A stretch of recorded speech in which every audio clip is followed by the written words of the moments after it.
two drivers that have started on the front row more than anybody else this season. It's Justin Michael with the pole on the inside. Roland Holt starting to his outside. 124 laps. And we are green in Phoenix. Not a great start for Holt there on the outside, and here they go. Dogleg is open here tonight.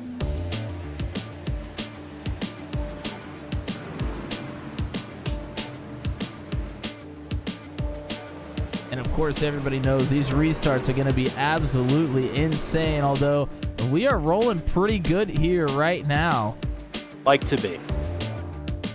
Oh, in trouble! Sanders has turned around! Michael Fish, Luke Peterson, Joe Yakes gets through. He bops the 10 on his way through, though. Oh, and they're still stacking up. Here you see the number 5 up there by the wall, gets really loose. He's trying to save it, but the rear end of that truck just gets real wide and slaps the 25 of Salamone.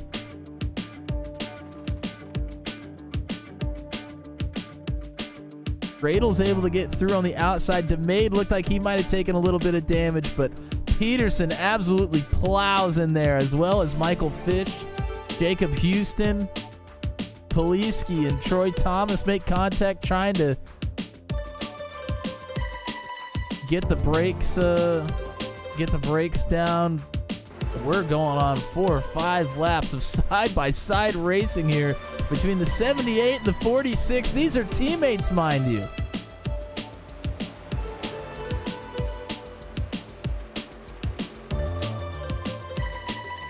Cleared. And cleared down. Challenge for the lead. Patton is drawing in on this battle as well. Now Joe Yakes, Rainey! Caution is out.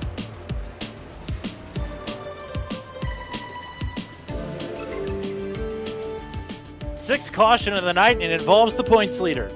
And there is a ton of damage on that truck. Paul Ellison outside, Garrett Rainey middle, Joe Yakes inside through the dogleg here. And Joe Yakes just expected Rainey to go farther up the track. I don't know if he didn't know that Ellison was there, but Joe Yakes just comes up and hammers to 13, it looked like. White flag.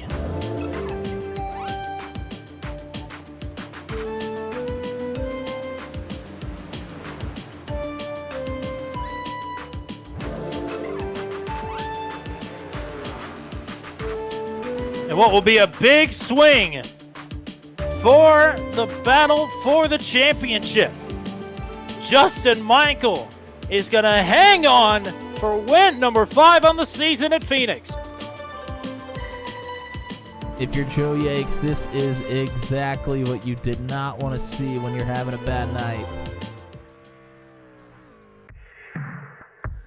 11 races, 6 winners, 5 pole sitters, 26 different drivers who have led a lap, and 3 different points leaders, with potential for a 4th and final different points leader when it is all said and done here tonight. We are set to close the book on the opening season of competition for Truck 200 with 200 miles under the lights here at Auto Club Speedway. It is all still to play for, and we'll break down all the possibilities when we return to coverage of the season finale of the inaugural season of Truck 200 right here on Turn 200. A blind knight that uses echolocation, viewing the dark, treacherous world through sound. Trapped in a dungeon keep, endangered by combatants, where hazards lurk around every corner. Make sound to have vision, or don't and be stealthy. Avoid impaling threats throughout the dungeon to escape. Engage with other prisoners. Rogue Knight I've been hearing about. Could you find the key and unlock my cell? Free them to fight back with more allies. Let's take this guy. The Dungeon Labyrinth has many paths and even more traps. Struggle through the darkness to find your freedom.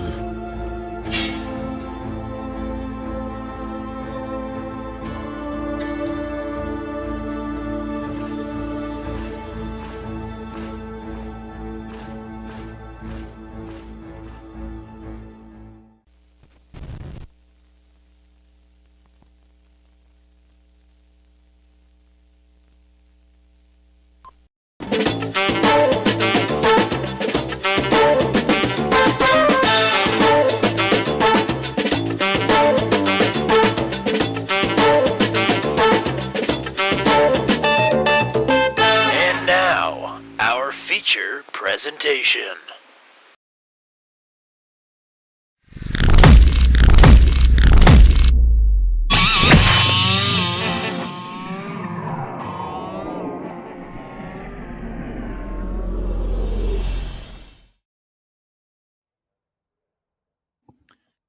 We are getting ready to Chevy rock and roll. Remember that was the thing?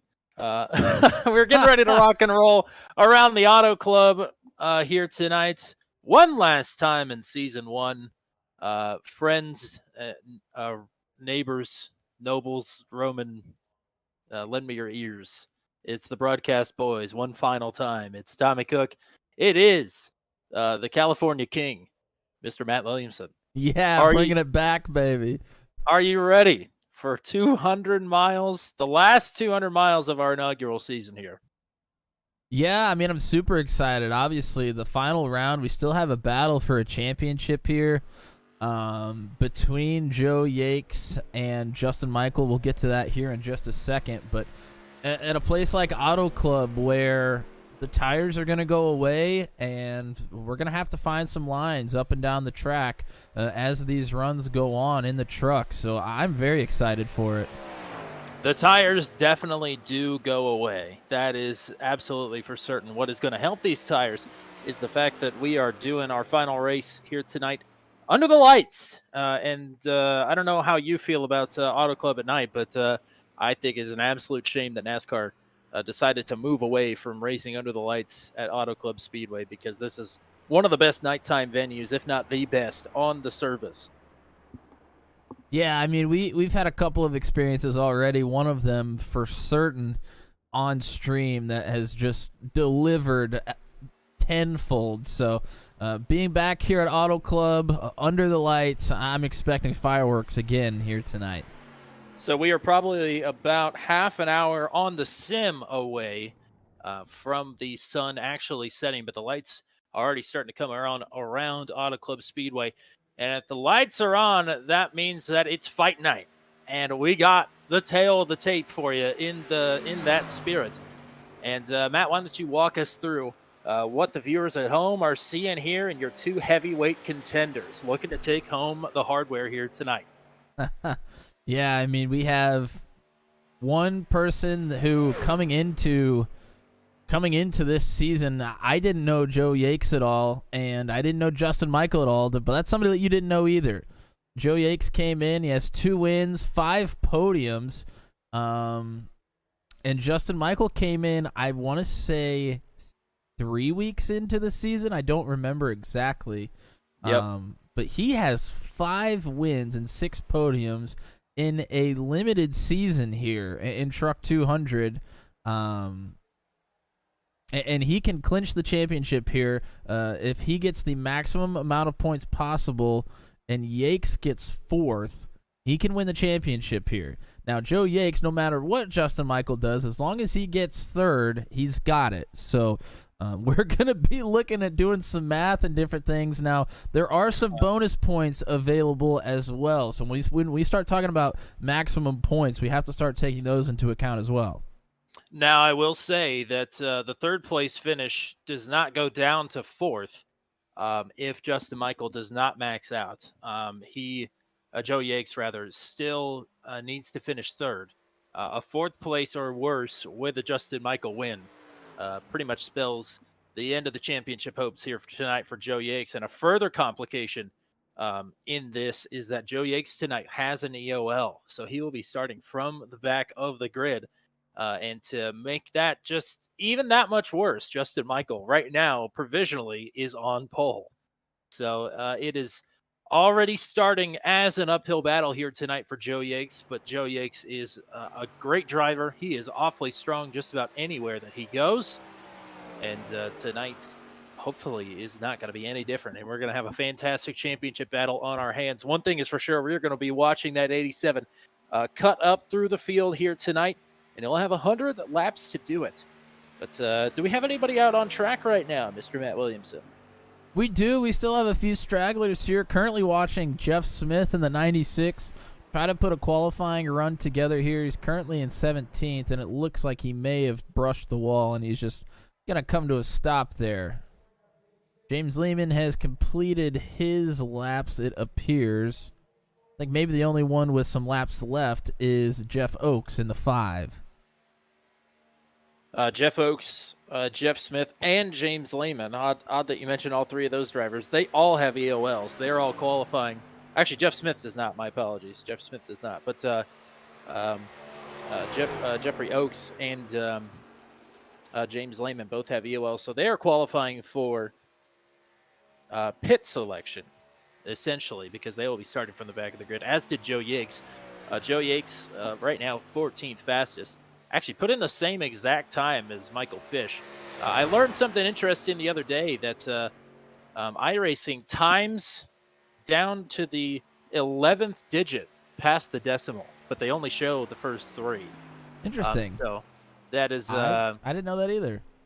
Yeah, that's a lot of decimals. I think NASCAR only goes to 5. So that is super duper interesting if that is the case.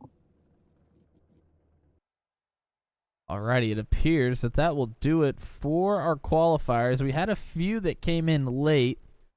It looks like Langston, Troy Thomas, and John Kay are the only available drivers to head out onto the track at some point. So, but we're coming down to the very end of qualifying here. Only just over a minute left. So even if they did get out on track, a 2-mile circuit here, I don't think they're going to be able to put together a run. So as we're looking at the field, this is what we're going to be looking at for our starting lineup. So bad news now for Jeff Smith. He has just dropped due to upload packet loss. So he is going to be scrambling to get back in here on time. Be cutting it close. That is for sure. Hopefully that gets resolved. A couple of drivers have had some server connection issues here tonight, but they only need to hold on for one more race, 200 more miles, and they can get it figured out. I tell you what I'm going to do here, partner. Once we get to the starting lineup, I'm going to read off the top 10. I'm going to have you take 11th on down because I have quite a few EOLs to give out here as the field is going to roll off the grid here in just about 20 seconds. So I'll do the top 10 if you want to take 11th on down. How does that sound? That sounds perfect. I think I can handle it. All right, I think you can too. So now we are getting ready to rock and roll around Auto Club here tonight one last time in Season 2. And he's got 5 wins on the season. He is looking to shake things up in the championship standings here in the final race. And now he has grabbed his pole for the 5th time this season. That is Justin Michael, who will be rolling off from the inside of row number 1 to kick things off here tonight at Auto Club. Caleb Bency is going to line up to his outside, not too far off of the pace. He was one of those drivers that joined real late, but Caleb Bency showing a lot of pace here with an outside pole qualifying effort. Justin Michael's teammate Scott Patton is looking to lock up the title for Bandit Motorsports in the team championship standings. That team has the lead. Patton has the 3rd starting spot. Roland Holt, another great qualifying effort for him. He's on the outside of row number 2. Gavin Sanders, Brantley Gaineyden on row number 3 with Jeff Oakes. Right now in the 7th position, he has an EOL. Dakota DeMade rolls off in 8th. Ryan Dye, James Lehman, 9th and 10th. Lehman also has an EOL. All right, go ahead, partner. Alrighty, starting 11th in that 6th row, it's going to be Kyle Zittel with Paul Ellison in the 55 on his outside. Going back to 13th, it'll be Michael Fish. In 14th, it shows Joe Yakes, but remember, he does have an EOL, so he will be moving to the rear of the field. He's going to have a long ways to go to try to wrap this championship up. It's going to be the fight of his life here tonight, I think. Justin Michael on the pole. It's going to be a tough one. Starting 15th, Garrett Rainey. Luke Peterson in the 89 on his outside. Daryl Klotz and Jeff Smith will be in that 9th row. Johnny Nielsen and Anthony Radel starting 19th and 20th. Jeff Langston, John Kay, and Troy Thomas will round out our field. Tommy Cook will not be starting the race. What? I want my money back. I want my entry fee back. Alrighty, partner. What do you say we take a look at some conditions here before we get things rolling here at Auto Club? It sounds fantastic. Well, it is a night race, so temperatures are going to be a little bit cooler, maybe a little bit more favorable for the drivers here. Track temperature is currently only 87 degrees, which is good for the drivers. As always here in Truck 200, there are no fast repairs. And the fuel window is going to be around 35, maybe 36 laps most likely. And the tires are going to be wearing quickly. So there may be a couple of drivers maybe in the middle to the rear of the field that decide they want to take a little bit of a different strategy. I think it's possible here tonight. First time all season that our inaugural race winner, Steve Roman, is not with us. He had some things to attend to here tonight, so we want to say hello to Steve. And he, I believe, will finish in the money here this season. He was within the maximum point range of being able to snag the championship. But if, for some reason, Joe Yakes took his provisional, Justin Michael didn't race, and Steve maxed out on points, he still would have been 4 points shy of winning the championship. But Steve will finish in the money here in the points this season. We appreciate him racing with us all season long. We appreciate all of these drivers out on track for racing in Truck 200 and making it what it is. The Premier Truck Series on Turn 200. One more time in the first season. Justin Michael, Caleb Bency. The green flag is out, and we are racing at Auto Club.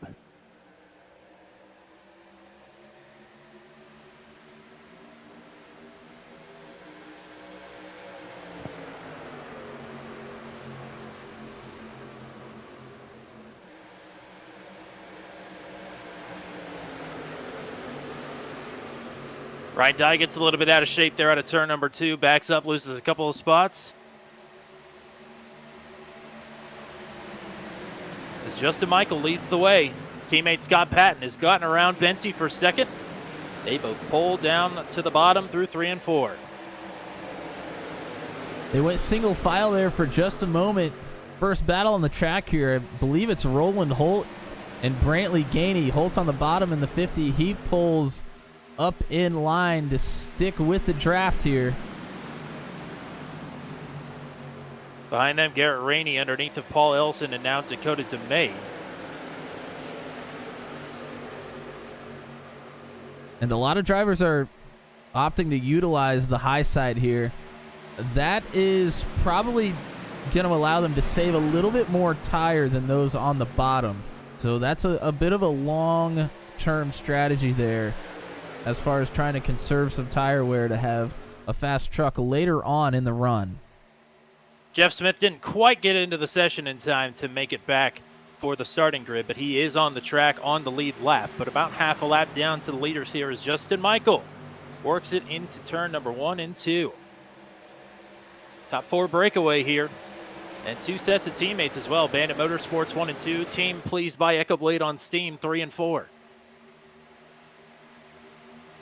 And Hunter W., I just saw was in the chat a little bit ago, cheering on Michael Fish. So always good to have Michael Fish supporters in the house. He seems to have a lot of them.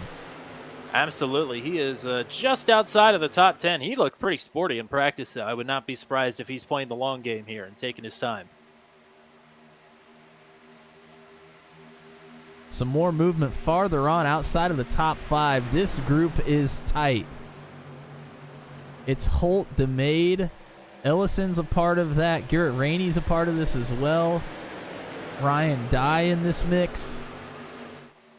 And I think Michael Fish is hanging on to the back of this group as well. Brantley Gainey has pulled up to the back of Gavin Sanders now for 4th.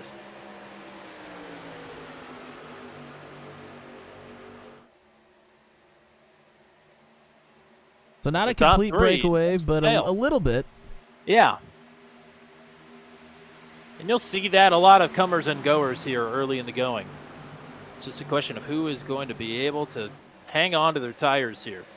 This tire wear, especially on the right sides, is significant. Yeah, you ran some practice laps here pretty extensively. Remind me what your tire percentages were at the end of that run. Now, keep in mind that this was, for one, in the broad daylight, not the conditions we're going to be running under right now. And also, I am not a good driver. But both of my right side tires were in the 50 percentile range. That Right, is 54. extremely low. Right front is 54, right rear is 57. Yeah, you want to end a run maybe at the worst, like 70%. So this setup lanes a little bit harder than you would want on these right side tires. And also, this is an abrasive track.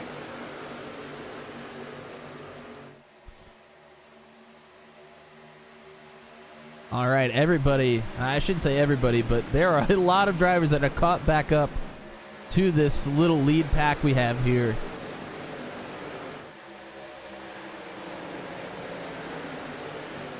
Farther back, DeMade on the bottom of the track. 3 wide with Rainey and Dye is DeMade. Patton had a run and took a peek, but rolled out of it about halfway down the front straightaway. And you got to remember those two are teammates, and Justin Michael's trying to wrap up a championship here.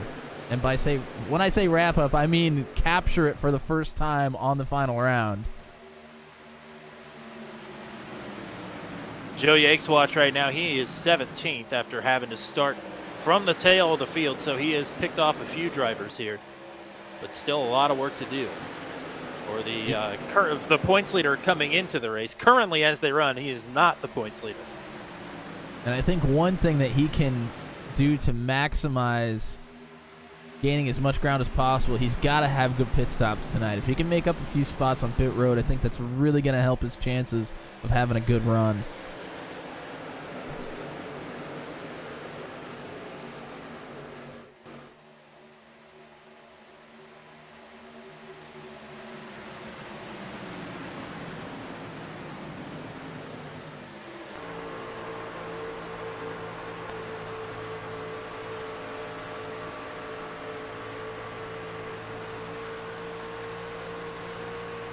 A couple of drivers through the field are talking about managing their temperatures.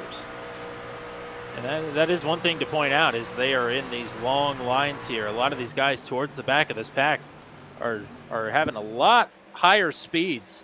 And the RPMs sort of redlining a little bit, so I wouldn't be surprised if some of these guys have temperature issues. Don't know if it'll lead to anybody blowing up, but that may be famous last words.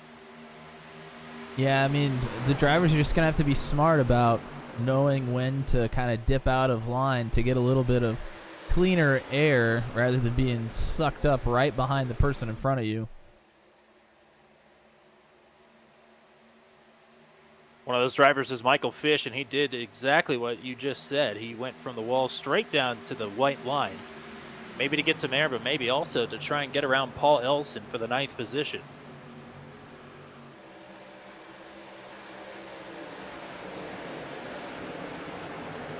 And drivers are starting to fan out pretty good here.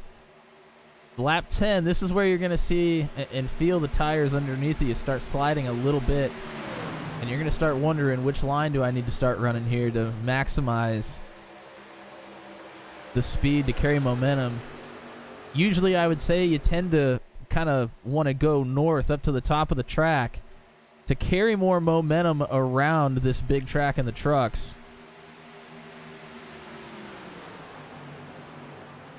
But there are multiple ways to do it.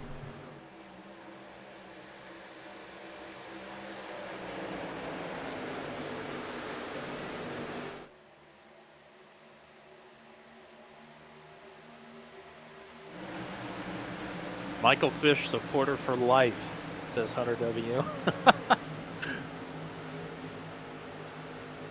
He's gotten around Paul Elson for that 9th position. Still has a little bit to close up to Ryan Dye here. But it's Justin Michael who has led them all thus far. 12 up, 12 down. Here in tonight's 100-lap race, 200 miles to close out the season at Auto Club. And Justin Michael right now sitting pretty.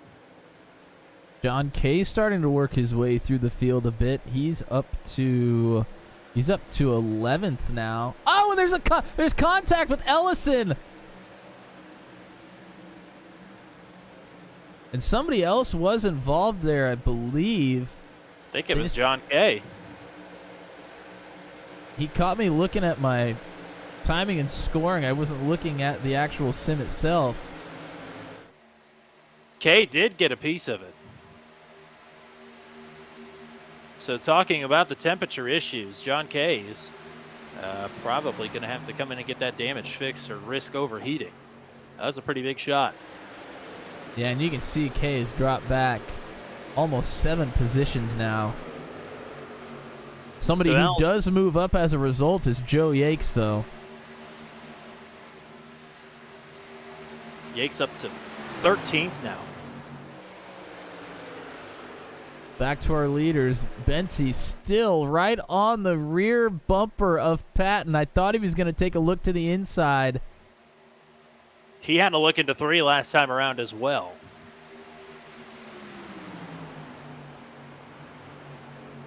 And he's electing to choose a higher line than the 78 and the 46. You can see Patton the has to big get off run the gas. he gets. Here comes the run. Patton had to roll out of it out of 2 to not get into the wall. Maybe a slider from the 29 here. Patton's going to have a big run down the front straightaway, crosses him over, looking to take the spot back. And I'm sure this is exactly what Justin Michael wants to see.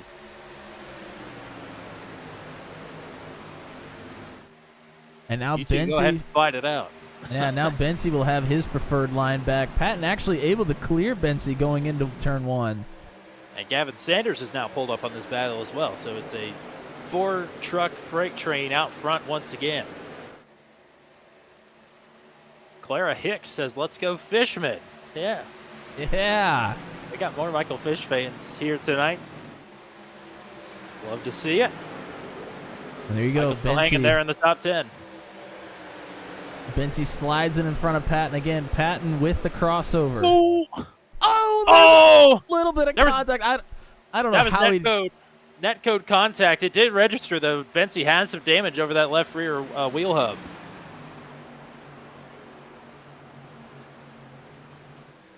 And Patton did a heck of a job saving that truck. He nearly turned it right up back into the 29. He was able to save it. The good news for Justin Michael is there's 4 tenths now back to a now damaged Caleb Bensi. The bad news is he's lost his blocker truck. Yeah, I think Scott Patton was maybe going to play a big role here. And still can. Might. Yeah, he still can. He's regrouping right now to get a run back on Sanders in the 10. Paul Ellison is back out on track. Good news for him is if we get a caution, he is the only truck a lap down as we run. I got to be honest with you here. Coming up to... Oh, James Lehman and Michael Fish just got up into the wall. See Fish in the 20 moving backwards in a hurry.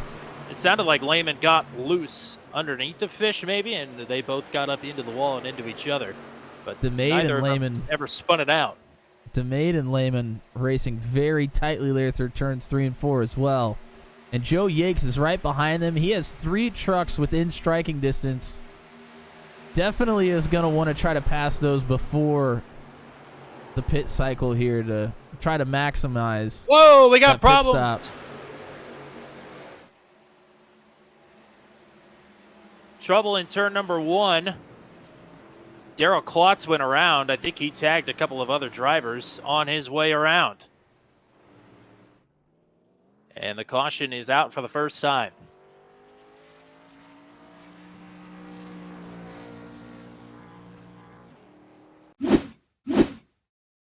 All right, let's see it. This is Klotz and I think Troy Thomas. And Klotz is just kind of running that outside line. Thomas looks like he drifts up the track just a bit. Trying to keep the momentum around the outside of the track. And Klotz gets sideways and, he gets into Michael Fish. Michael Fish with some more damage.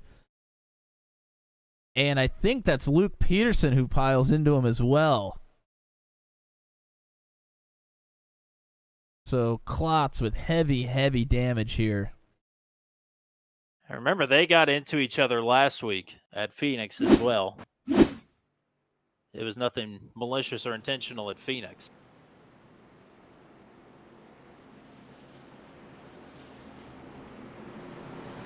But unfortunately magnetized to each other once again here at Auto Club in the early stages. First caution of the race out on lap number 18.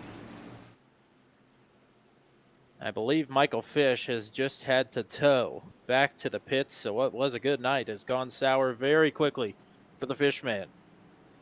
All right, here we go. Green, excuse me. Pit stops under caution.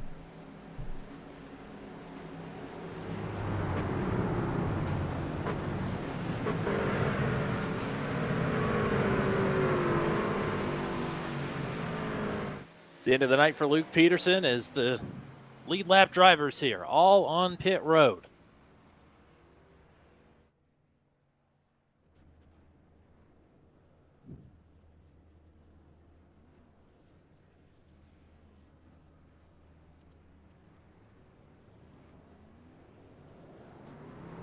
And Michael wins the race off of pit road. Is that Anthony Radel who just came out third behind Gavin Sanders? It was maybe a little bit of strategy play there. Now, the right sides, of course, at any track that is a left-turning oval are going to wear more than the right side tires, or the left side tires, rather. But I will say, the amount of left side wear on this truck is not insignificant. No, not at all. And Anthony is certainly a driver of talent. But, I mean, an unmatched set of tires at a track as abrasive as Auto Club is certainly an interesting decision, but it gets him up into the top 5 here, so we'll have to see how it's going to play out for him. And I think you mentioned that left rear was in the 70%. I mean, that is quite a bit of wear for left side tires. So, and maybe Radel didn't mean to not take left side tires because he is now back down pit road. Maybe a little bit of a mistake there. That has happened to a couple of drivers this season. Particularly, I can't remember who always did it, but it was in the Venom Truck Series. It was Chad Stearns has done it a couple of times. Chad Stearns, they have the tires have unchecked themselves, or he checked them when they were not checked.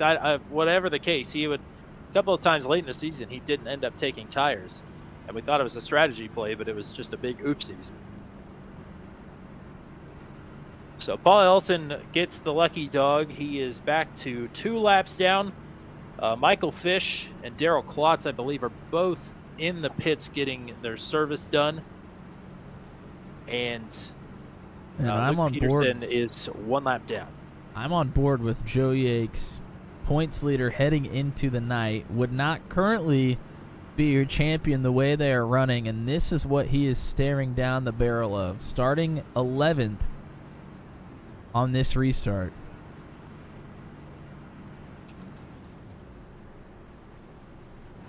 He needs to be patient. He doesn't want to make a mistake, but he also really needs to go.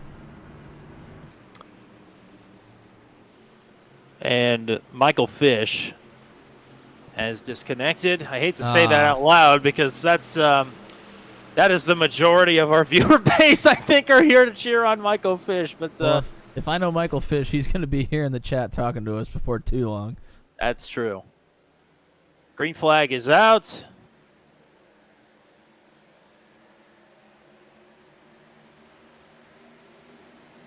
And after all of this, look who is right behind Justin Michael again. Who would have thunk? It's the teammate. The 46 of Scott Patton. Watch these guys on cold tires here. You can't drive it the same as you would on hot tires, especially here. You will snap that truck around in a hurry. Well, I think it was Kyle Zittel that was way down on the apron. Seemingly got extremely loose and had to go all the way down to save it. We have Patton again. Sorry, go ahead. Well, this is a big battle for 4th. You see Langston is all over the 05 of Lehman, basically pushing him all the way down the front stretch. And that is exactly what Patton is doing to Justin Michael. He keeps getting these huge runs, and instead of passing him, he keeps nearly bump drafting him down the straightaways.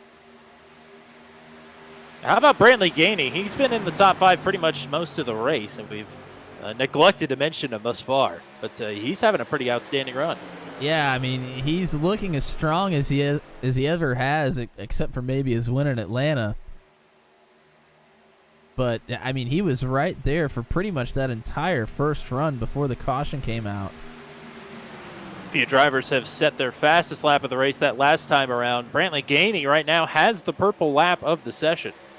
So that is less bonus points for Justin Michael when it is all said and done. Joe Yakes restarted 11th. He is still in 11th.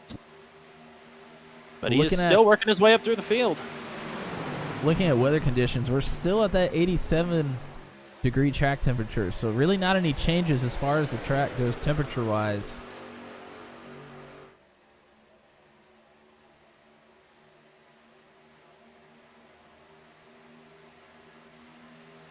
Top 5 pretty much single file, all nose to tail around the top of Auto Club.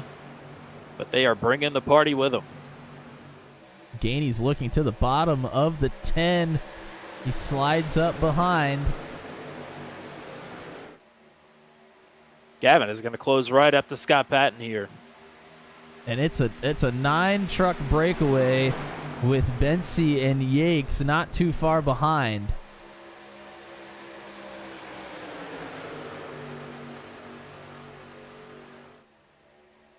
The way I've got my volume mixed, I can hear these tires screaming for help.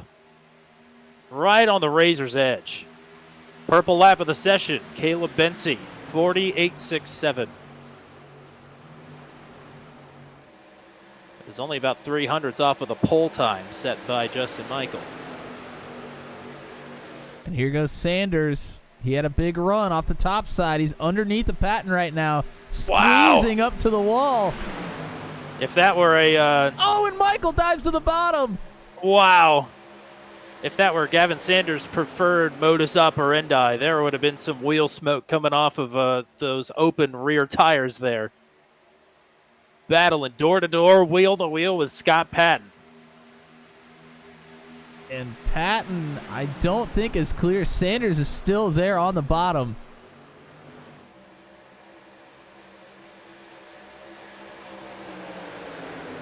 Whoa!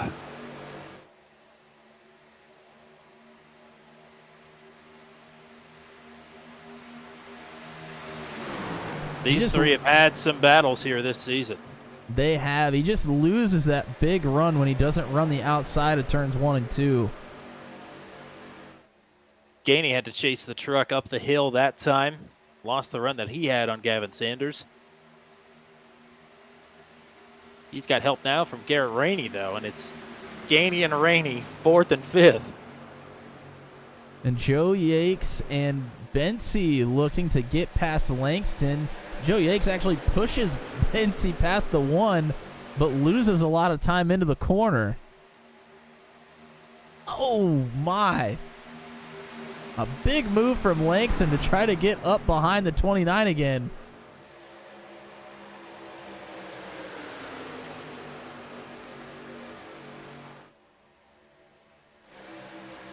Sanders took another peek into 3, but now is going to pay for it as he's got Gainey to his outside. But here comes Sanders again. Back to the inside into 1. And he likes running this line where he can try to maybe throw a slider if he gets the opportunity, but he just loses a lot of time on an exit of these corners. Behind them, Rainey and Gainey were in net code range of one another. I don't think they made contact or registered any contact, but it was close. Here's Rainey now to the inside. Oh, he's going to wash up the track. Lehman on the bottom now. Woo! That was a white knuckle moment there for driver number 13. Oh, and Sanders thought about a peek up front. Rainey's still trying to regroup. Now look, he's right back to it to the bottom of Lehman. Gainey to the inside of Sanders now for 3rd. Nothing going there. Nobody can quite get it done here on the inside. Yeah, I don't think there's enough wear on these tires quite yet to really have some prominent, distinct, different lines. You're just losing way too much time on the exit of these corners. You can carry such momentum around the outside. Patton doing a good job disturbing the air down the straightaway, keeping everybody in check. But nobody can back up and get these big runs.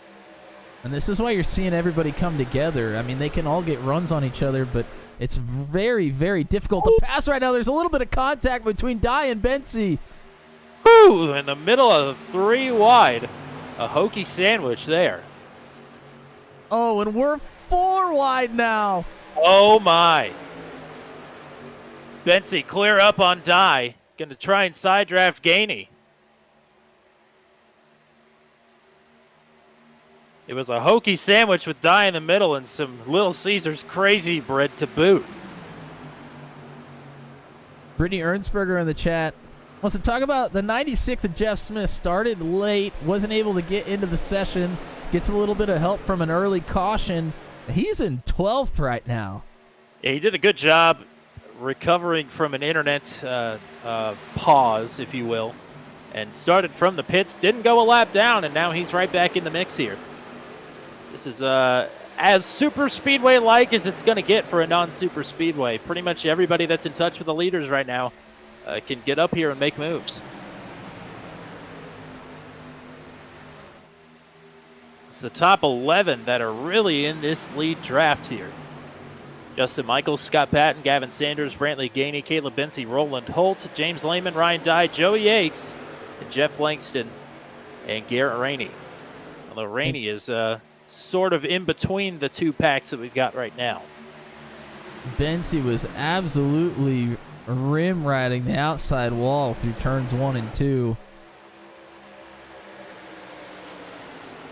It's really interesting. He's running the very, very outside. In front of him, Gainey is more in the middle, and Sanders running the very bottom, and all of them right there together. Mixing and matching like a Jenga tower here, the top 5. And now Bensy, Gainey looks to the underside. Gainey on the underside. Bensy puts his teammate Sanders right in the middle. Out of it, though, on corner exit. And lets Sanders get right back up. Oh! It looked like Langston might have been in the wall or contact with another vehicle. He goes way down the track to make a save.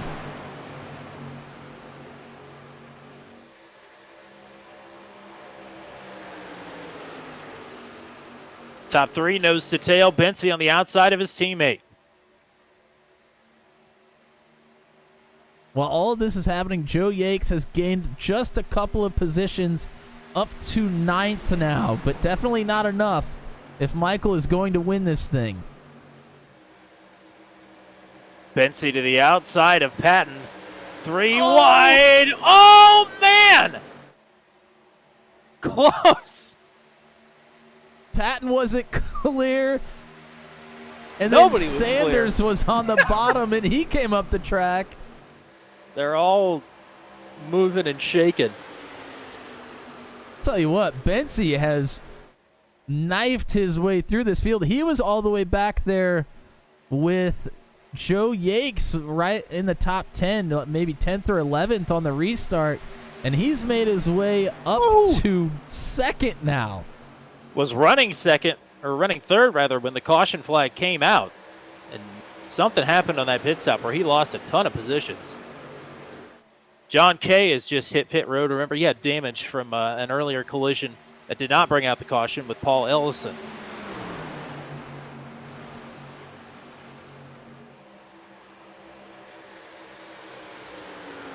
So Patton, rather, has fallen back to 3rd and now make it 4th as Sanders gets around on the outside. Michael, again, has lost his help up front. Gosh darn it, Bensy to the inside. Here we go.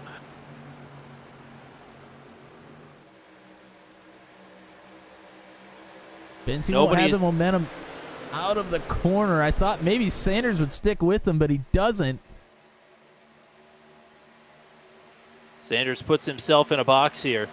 But this is 2 lanes for Michael to try and defend. Where does he go? He goes down to the bottom. Sanders not a good enough run to make anything happen that time. Bensie's going to take second back over. Maybe a bump coming from Sanders. He thought about it. He was trying to square up. And Michael, that's the lane he's been running pretty much all night in turns 3 and 4. He starts higher and comes way down to the bottom of the racetrack on exit. If you're able to keep the tires in check doing that, that is the way to go. Joe Yakes now has picked up a couple of more positions. He's up to 7th, doing everything he can and needs to do to try to put himself in position for a title. Slowly but surely. The passes came early and often for him, but ever since this yellow flag run, or this second green flag run, rather, they've been less and less frequent as Bensie almost puts a bumper to Michael. It was close.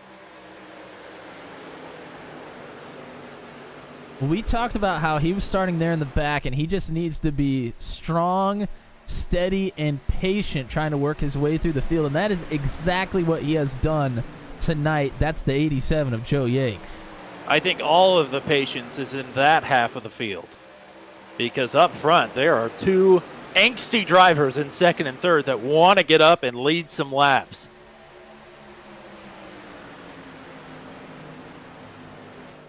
And a reminder to everybody, we went back green on lap 22. So about 18 laps in this run. We can probably do about 18 more before we have to come in for green flag pit stops. Everybody has burned up one set of tires. They all have 2 left.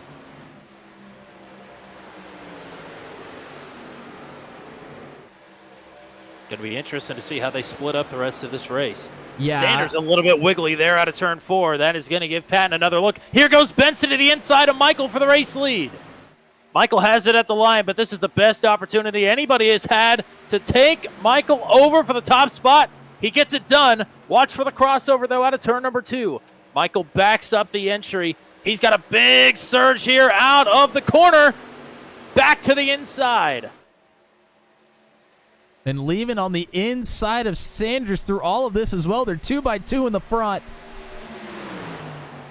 Betsy not going away. Hanging tough there on the outside.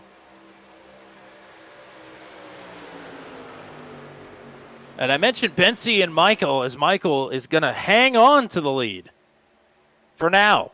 I mentioned Bensy and Michael may have made some contact earlier. There is definitely a little bit of a bow in that rear spoiler. As here goes Bensy once again. This time with help from Sanders.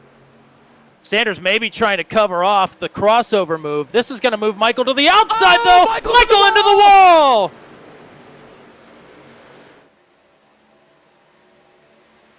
And here comes Joe Yakes. Michael in trouble. Ryan Dye in 8th. So this is the battle for 8th now. And just like that, Joe Yakes is back on top of the point standings. This race is far from over, but we need to see what the right side of the 78 car looks like. That was not insignificant contact as Caleb Bensy now sits out in the race lead. And Scott Patton going for second. He clears Sanders. Sanders probably going to be looking for a crossover here. There's no doubt in my mind that Patton at certain points looked much faster than Justin Michael, but he was playing defense for his teammate. Now, the gloves are off. We'll have to see if Patton has the pace to get up here and lead by himself. Don't forget, they are fighting for a team championship here tonight. Flinky Roberts in the chat says, tell Garrett Rainey I said hi when he wins. Well, he's got a little bit of his more work cut out for him than I think he wanted. But we'll be sure to tell him. It's certainly not out of the question. We'll be sure to tell you Brantley Gainey hi when he wins. Yeah, that's possible. Contact! Oh, that's the 2 championship leaders. And Justin Michael, unbelievable. Wow, what are the odds? The drivers first and second in the championship, and they go around. And I did not have eyes on it. I do not know. I think Yakes was pushing up the track underneath of Michael and tagged him. Yakes, I don't think, made much contact. Michael did make a little bit of contact with the inside wall. So Michael had gotten around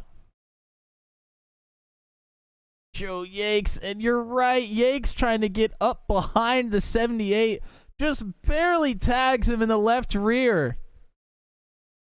He goes around. Oh, and there was netcode contact between Ryan Dye and Yakes also. Oh. So Yakes with a big crinkle in that bumper now. Yeah, the whole tailgate and spoiler section is boomeranged in for the 87. And I'm trying to see, I think Michael's going to make contact with the inside wall as well. He does. It's not the hardest. It is certainly damaged that truck, though. Yeah, there is damage on that truck as we've got just about everybody on pit road that is on the lead lap. Oh, my. Wow. Just when you think it can't get any crazier, it gets about as crazy as we've ever seen here on Turn 200. I mean, we've seen some crazy stuff in our championship races. Certainly the Daredevil series comes to mind, but yeah. I mean, we haven't had something like this happen where the two contenders in the series both, number one, make contact with each other and both spin and get damage off of it as well.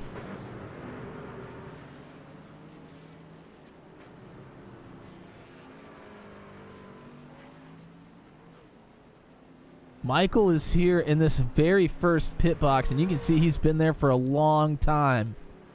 Undoubtedly trying to repair as much damage as possible. Yakes is still in his pit stall as well. The race off of pit road was won, I believe, by Scott Patton. So Patton jumps over Bency.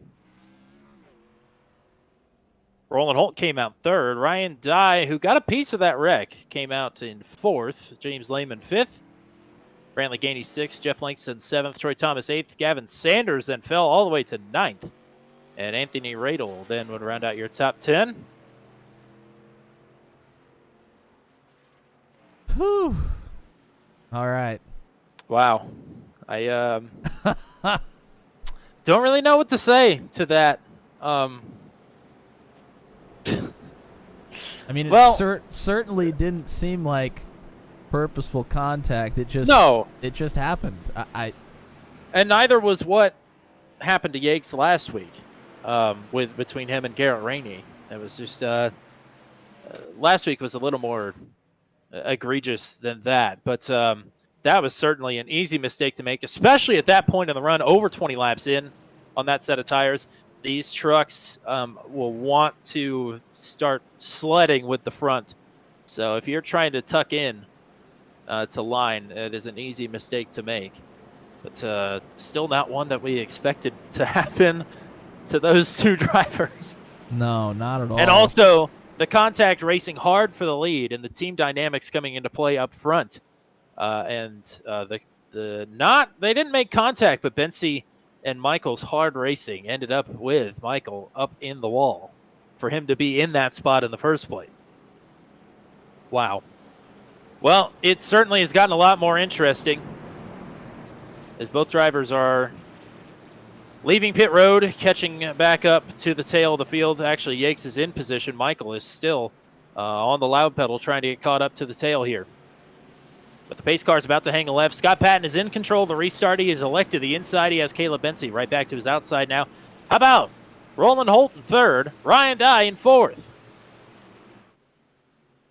Yeah, I mean, we have some absolute gunslingers on this restart. Oh, and Lehman must have damage. He pulls to the bottom.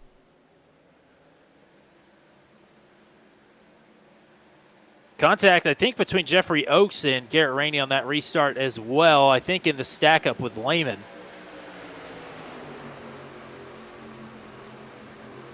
But Bensi dropping off the outside of the front row. Now battling with Holt, who has clipped the apron trying to hang on to that truck. And Dye got a shot from Gainey. Wow, look at the back of the pack. Yakes is in a firestorm back here. Oh, and one truck up in the wall. That was Johnny Nielsen, who is back for the first time in a few weeks here tonight. Happy to have him, but that was a tough break for him, unfortunately. Race is not over yet. In fact, we are not even halfway through this one. Just under halfway. Working lap 49. Scott Patton out front trying to secure the team championship because of some problems there as Joe Yakes and Justin Michael are working nose to tail down the back straightaway. Yeah, Joe Yakes had a problem here. Michael was behind him, and Yakes dropped greatly that time around. I don't know if he got in the wall or what happened exactly, but Yakes is in trouble here, it seems.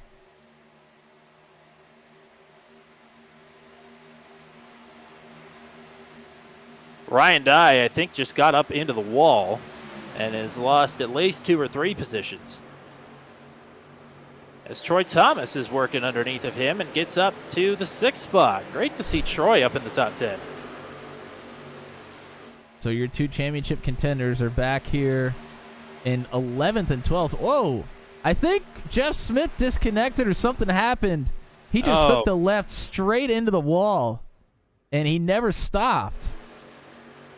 That is definitely a pedal disconnect if I have ever seen it, and God, that sucks. I can't even begin to tell you how much that sucks. That thing just goes dead stick.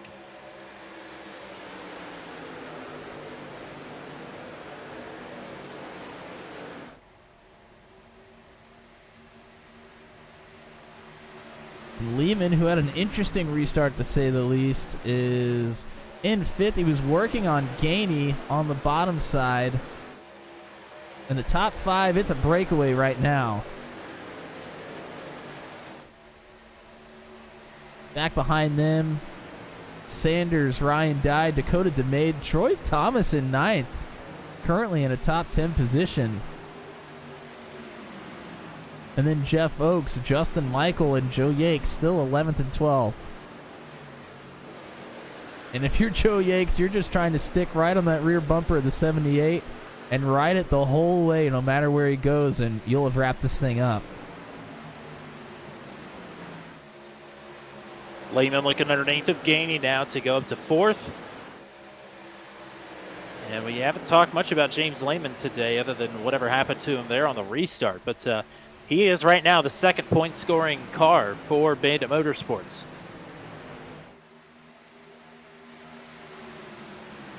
Scott Patton being the other one. I believe they would have the championship wrapped up. Especially with the absence of Steve Roman here. Yeah, Steve Roman is not here. Andy Poliski is not here tonight either. So Jeff Langston actually would be the only driver scoring points here tonight.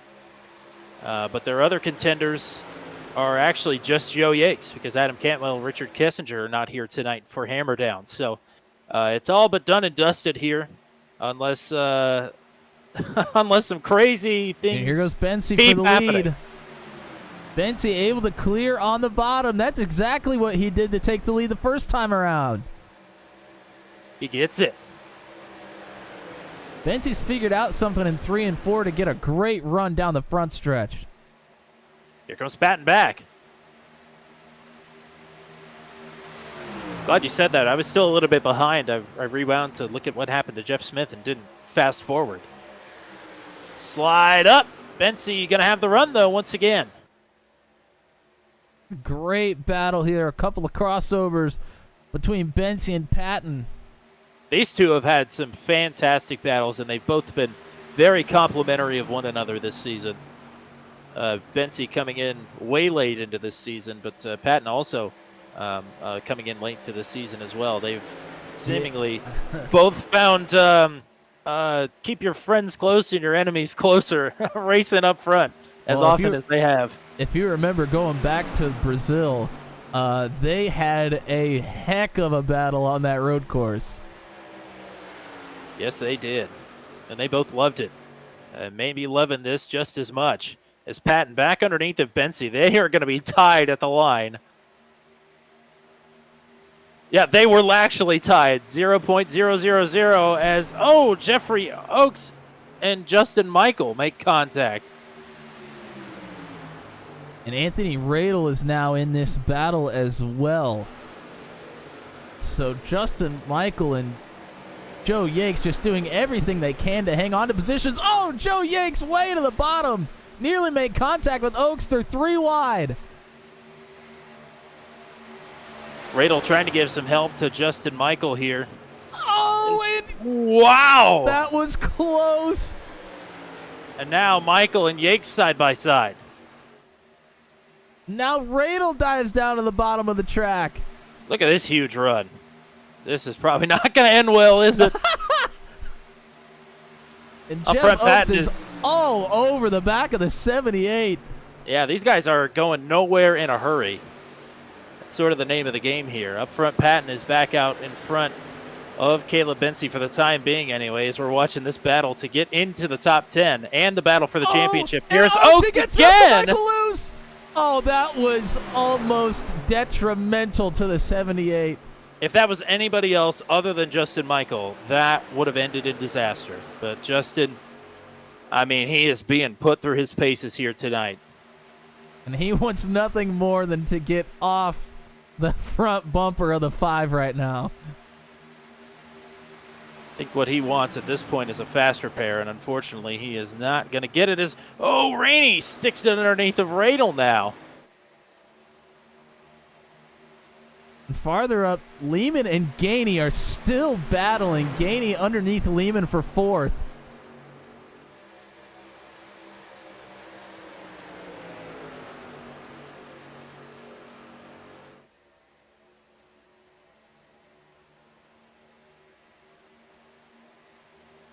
I think something we're going to need to mention here as well, and hopefully this isn't the case, but we only have 1 set of tires left. If you take tires when you are obviously going to need to, there's somebody that could try something different, think that they hope they get a late race caution, and take tires on a caution later at the end of the race. I mean, there's some things that could happen here. This thing is certainly not over. We restarted on lap 47. So 54 laps to go. Cut that in half. What is that, 27? Yeah, and theoretically, we're able to go about 36 on a set of tires, so would still be 20 laps left. Things could get dicey. I don't think things could get dicey. I think They've already gotten dicey. They are already dicey. Very much so. As Joe Yakes is sort of pulled away from this group that is absolutely swapping paint, swapping positions. Oh, and Justin Michael, the opposite, he has fallen behind it, maybe by choice, because they are absolutely going after it. Yeah, he's still got plenty of time, and he can work his way through the field if he needs to. He just doesn't want to make a dumb decision and get caught up in something unnecessary here. Meanwhile, Roland Holt was trying to make a move to 2nd, and it didn't work. Then he was under fire from the 22 of Gainey, and has now rubber banded back to right on the rear bumper of Bensy.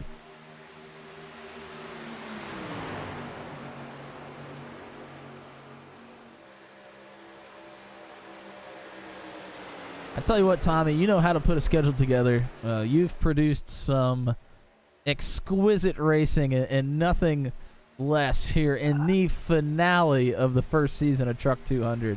Well, I don't want to take any credit for it because these drivers are fearless and these drivers are awesome. And sometimes these drivers can be a little bit reckless. And that's is not always a bad thing. I think some people would argue that it has gone badly here tonight. Scott Patton so far is not one of them, though. He leads the way by almost half a second. It's the biggest lead that we've seen thus far. As, Kyle Zittel and Johnny Nielsen just made contact. Good Lord. Kyle Zittel, a few laps ago, got put up into the wall by Anthony Radel. So Zittel is, I'm sure, one of these drivers that is looking forward for this one to be over. Well, behind them is Justin Michael, who is now 6 spots behind Joe Yakes.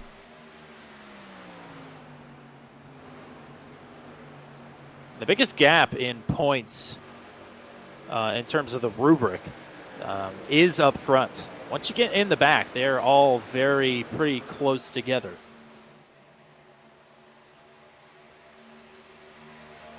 The top 10 positions are separated by 100 points, and then the bottom, in theory, 26 positions are then separated by 100 points. So it's a lot harder to make up ground, even if Michael were to get ahead of Joe Yakes by even 2, 3, 4 positions here in the closing stages.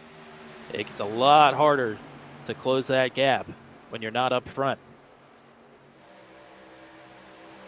Up in the top 5, Lehman's backed up to Gavin Sanders. And Sanders goes underneath. He's going to take a peek here.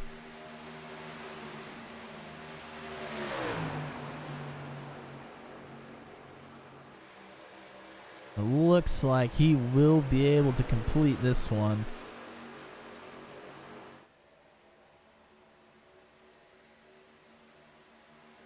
I want to take us on board with Brantley Gainey Jr. He has had a very good night tonight. And we're fairly deep into a run here. I just want to see what kind of lines he's running and how this throttle control through the corner is working out for him. Well, about 10 laps ago, James Lehman came over the radio and said, I think I'm eating Little Caesars tonight. So we're not the only 22 fans out there here tonight. I want to put a bounty on a paint scheme that I want to see, and I want to see if somebody will do it for me if they see this. We've seen a couple of pizza paint schemes here on the channel. I'd love to see a Jack's Pizza scheme. Oh, my God. I had a Jack's Pizza tonight, and it was absolutely wonderful.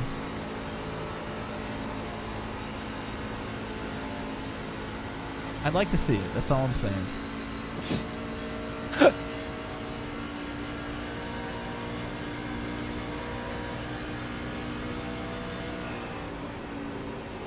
You know what I just realized is that I'm on Wi-Fi, not on hardwired internet.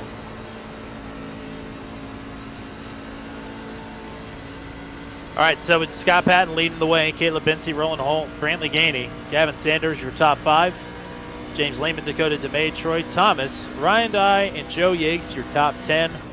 Joe Yakes right now would have the championship. 11th right now belongs to Anthony Radel, 12th to Garrett Rainey, 13th to Johnny Nielsen, 14th to Kyle Zittel, and 15th Jeffrey Oakes, Justin Michael, and 16th after some problems and continued problems. Jeff Langston right now the last truck on the lead lap in 17th. 1 lap down to 18th is Paul Ellison. 2 laps down to 19th is John Kay.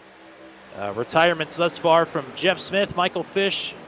Daryl Klotz actually just got back out on track after blowing his motor, so he's running 47 laps down in 22nd. And Luke Peterson was the first driver to retire tonight in 23rd. Kyle Zittel, I believe, is coming down pit lane. Showed me that he was going backwards. I was really confused there for a second. Gainey is losing ground on the top 3. It's starting to become a 3-truck breakaway, and those 3 trucks are very tight. That is not very pizza of you, Mr. 22 man.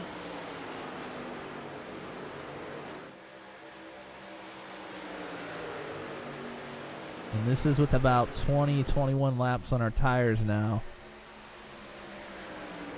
Yes, in theory, if you're splitting it up halfway, this is about the time you would want to be coming to the pits. Yeah, you Maybe could go a few another 5 laps probably. If you wanted to try to split that one in half. Although, if you have a caution late, you will be in trouble. So a lot of things to consider here. I think if you're the leaders, you pretty much just want to run this thing out unless somebody tries to leapfrog you. Then you'd have to come in the next time around. Zillow's been on and off pit road. I believe he's still in the lead lap. Actually, no, he is not. He is 1.5 laps down. Joe Yakes has gotten around the 4 of Ryan Dye. Now Radel working on the 4. So Dye is starting to slip as we get farther into this run. Radel's been pretty aggressive so far in this race. There is a connection between him and Joe Yakes. Radel is another driver in the Thursday Night Truck League that I participate in, the Goat Locker Truck Series. So he is one of 2 GLR transplants. Radel came in a few weeks ago for the first time after Daytona, or during Daytona rather, and got a top 10 last week at Phoenix and is plugging along nicely once again here tonight. Lehman is into pit, and he slid it into pit road. Maybe look for a penalty. It looked like he might have gotten down to speed, but it was close. It was close, but so far, nothing popping up.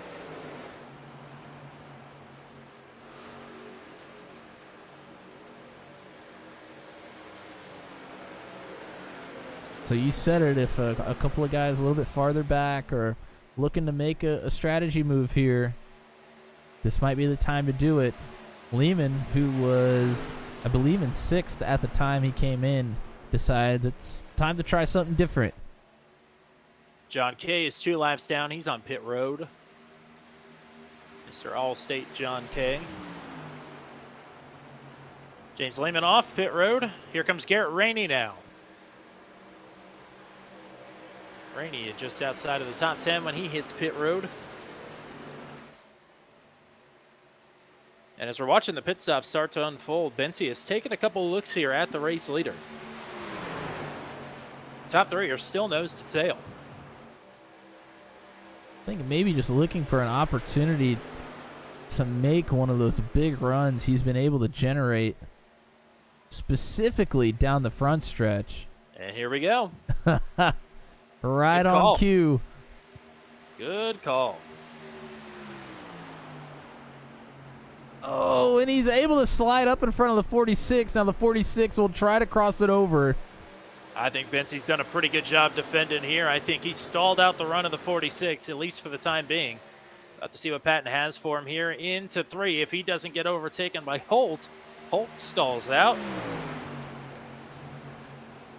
Yeah, if these two start battling heavy, they're going to need to worry about a run from the 50 of Roland Holt.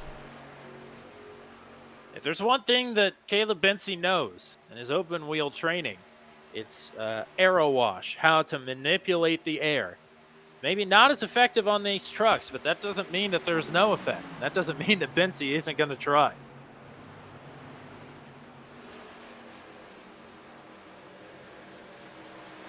We're coming up right to the point of splitting these 2 runs in half on tires. I think if you're going to try to split it in half, you might have come in already. Brantley Gainey is going to pit.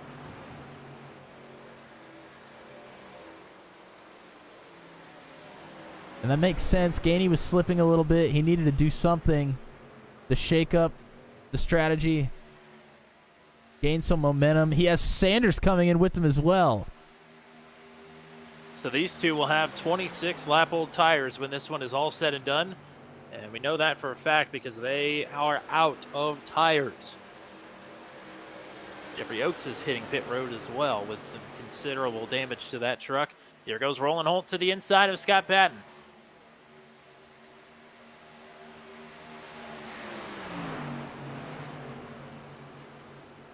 Gets it cleared. Behind them is Lehman on fresh tires. Look out. Oh, Patton, I think, is trying to pit. He really sent it in there. Dakota DeMate follows. On and off pit road, Gainey and Sanders. Seemingly no problems.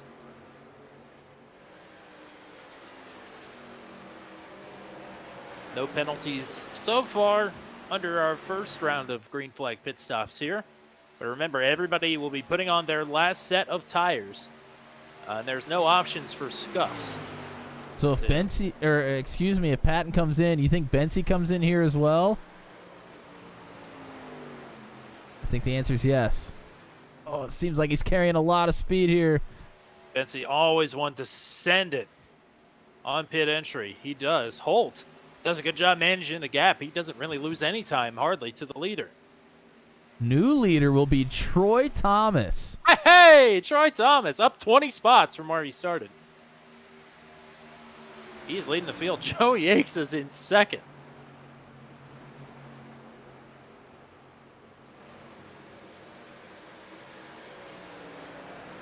And I think if I'm most of these drivers, if it was me, I'm coming in right now.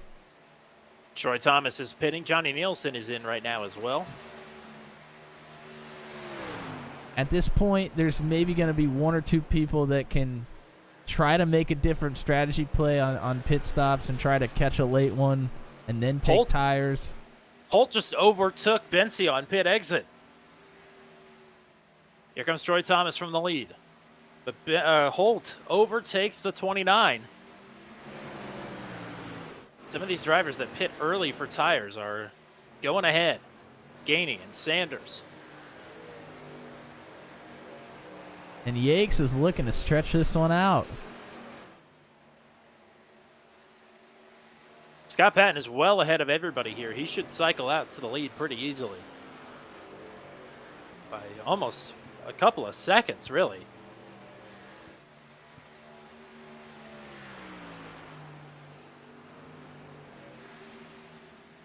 Anthony Radel will be pitting this time from second. Joe Yakes is still the race leader. He is still out on track.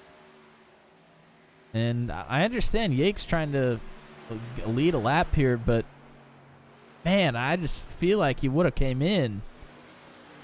Well, unfortunately for Justin Michael, he has a lot of damage on that truck. He was not really able to keep up pace, so I think the worst thing that could maybe happen is Michael pitting now, Yakes staying out a few more laps, and maybe them being close to each other when Yakes comes out of the pits, and who knows what will happen at that point. Yakes again is going to stay out. Ryan Dye is closing up on the 87. Radel's on pit road from third. Michael will then take over the third position.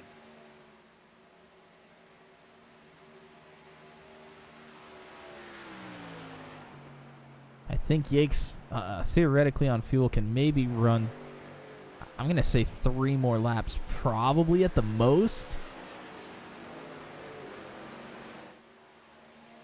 Thought I heard somebody hit the wall, but no X's or meatballs came up on my feed, so I'm not sure what happened. Nobody looks slow out on track. The two that will be cycling to the lead here is Lehman and Patton. Patton looking to pass Lehman right now, and he does. Lehman looking for a crossover. I don't think it's there. Teammates 1 and 2. And behind them, Sanders, Gainey, and Holt are all together. And remember, under caution, Bensi had problems with his pit stop. Lost a ton of positions. And here, not only has he let Holt go by on pit exit, but also he seems to be losing touch with that threesome there. Joe Yakes still out.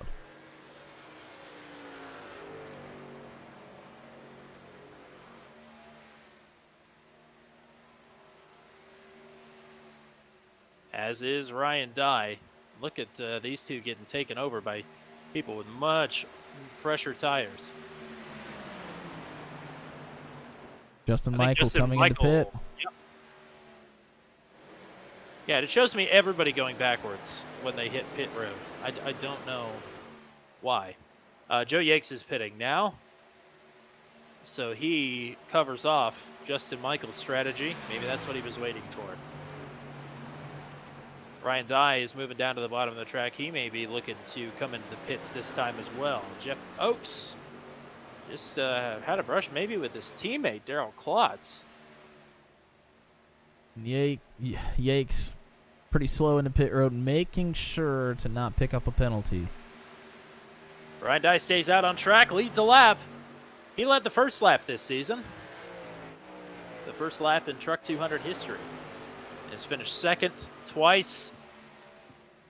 He set the goal of wanting to be the champion of this season. It's not quite gone his way, but you can't knock the fact that he has run pretty consistently and pretty good, especially in a league as high quality as this one. Ryan Dye has run extraordinarily. He is coming this time. So he gets his lap led, and he's hitting pit road. I think Paul Ellison is following him in as well. Roland Holt underneath of Sanders now. This would be for the third spot. And these three have caught the top two, Patton and Lehman. Well, they've at least caught Lehman. Yeah, they've caught Lehman. Patton's actually a good bit ahead, of almost 2 seconds. Draft range at super speedways is about right at 2 seconds. Probably a little bit less here. Probably about 1.7, 1.6 here, if I had to guess. On newer tires, I don't know if it's really going to matter for Sanders.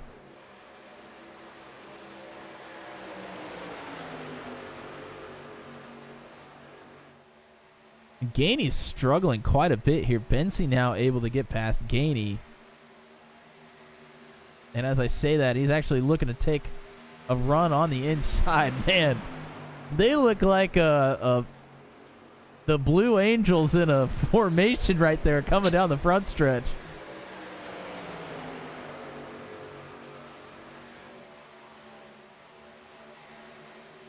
Coming to the line, it'll be 15 laps to go, and the racing is just as spicy as it has been all night.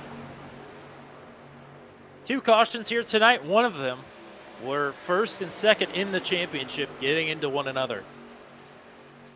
It's been that kind of night. Bensi, is he going to take it 3 wide? Why not?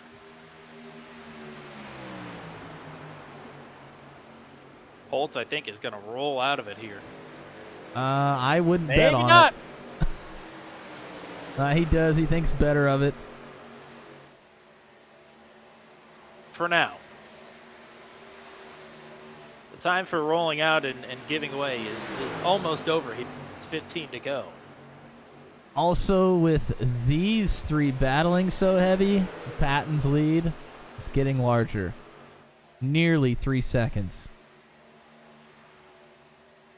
Patton trying to claim his second win on the season. Trying to walk away with this one.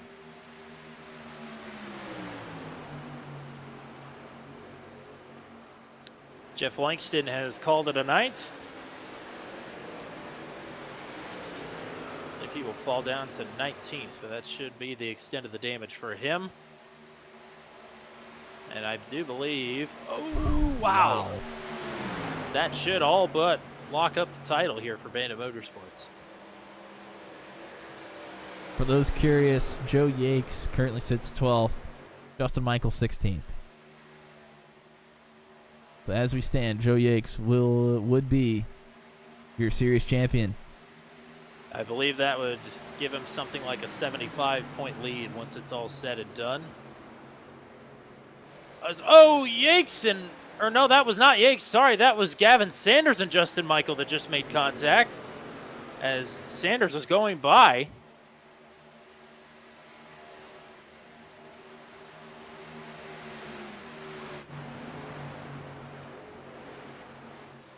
Bensi and Holt getting through lap traffic. John Kay has a lap down.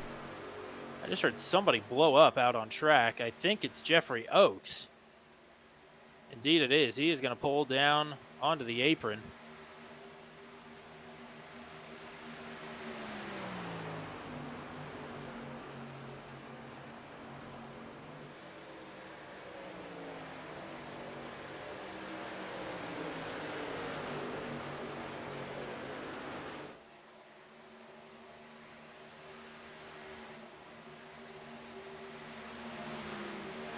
Ooh, pretty tight between Sanders and John Case. Sanders stuffs it up in front of the 27 to try to get a good run around this turn, and he does. He gets around Gainey.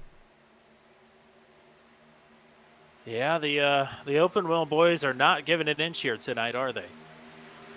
No, they are here to... They seem like they really have something to prove. Well, unfortunately, they're still almost 3 seconds behind. Sanders, especially after the contact with Michael, he has really fallen off these second and third place drivers of Holt and Bensey. And Holt and Bensey are trying to dip into that lead that Patton has. It was up around 3 seconds. Now at 2.8, I mean, they really haven't made up as much time as they need to, and they're going to really need something to happen to Patton here if they want a shot, I think.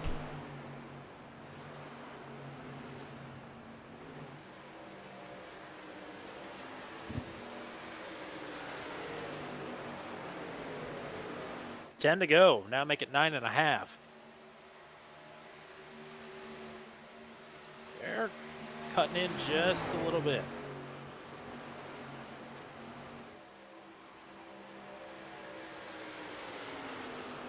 But with coming up to 9 laps to go, just a little bit's not gonna do it. No, it sure isn't. That time by, they did put about 2/10 on the race leader. So inside of 2.5 seconds. And close to about 1.8, maybe 1.7, they'll have the advantage of the toe down the straightaways.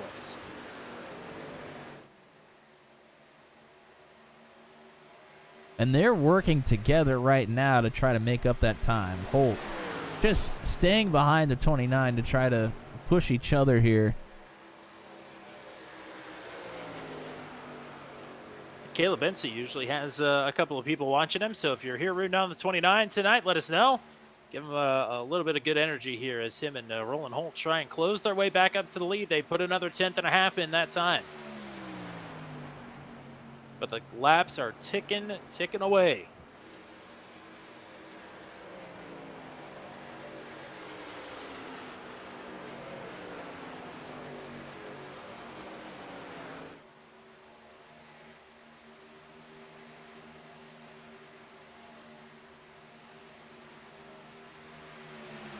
As we go to a shot of points leader Joe Yakes, just needs to nurse this one to a finish here where he stands. He's actually trying to make a pass on the 4 of Die right now.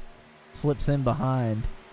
And I do want to say something out loud and on air that there could potentially, we'll have to look at it after the race, be some sort of penalty that would carry over for Joe Yakes from Season 1 to Season 2. But it would not affect the final point standings of this race, or of the season, rather. It would not affect the results of this race.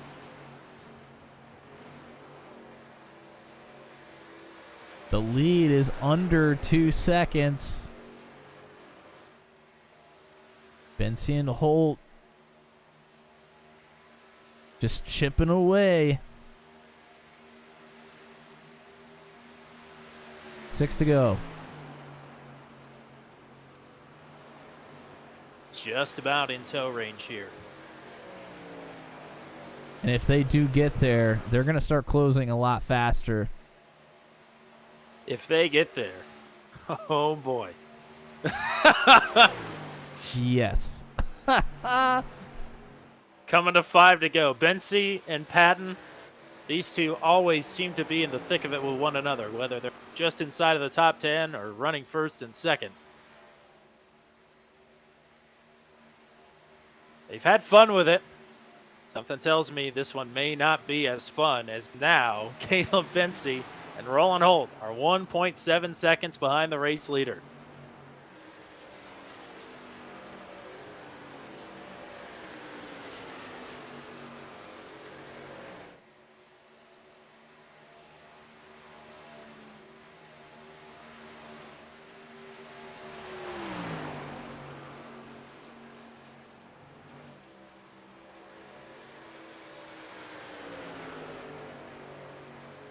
doesn't look like they gained a ton of time here. And Patton also could be saving a little bit. Only about a tenth that time. 4 to go. They need to pick up the pace.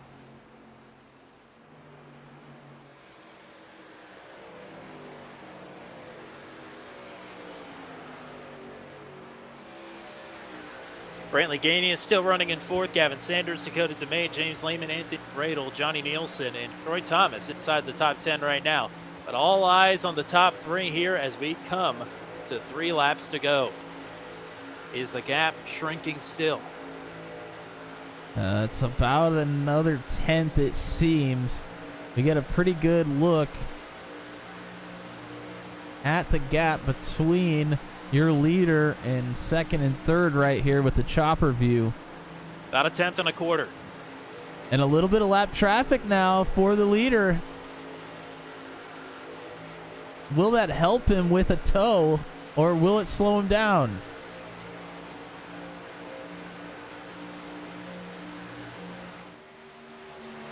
Kyle Zittel stays to the high side. 2 laps to go.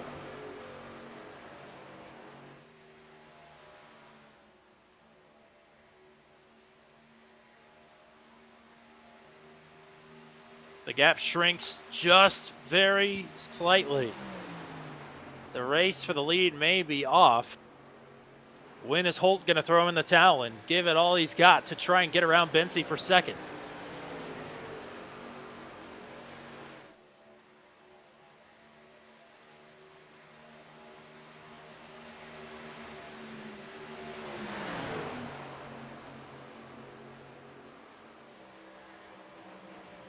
Oh, Holt in the apron.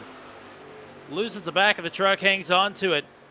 But now the white flag is going to fly for Scott Patton. The gap maintains 1.4 seconds. This is Scott Patton's race to lose.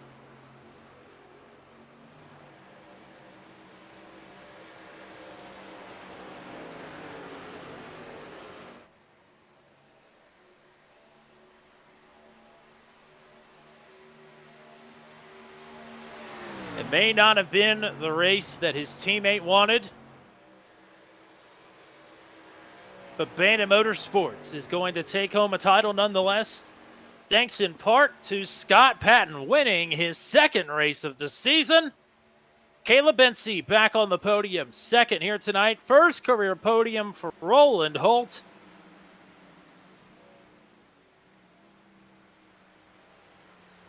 And Justin Michael getting ready to cross the line in 15th, 1 lap down. He will come up short, really in no fault of his own here tonight. But just behind him, it is Joe Yakes. Across the line in 11th, Joe Yakes is your Season 1 Drivers' Champion in Truck 200.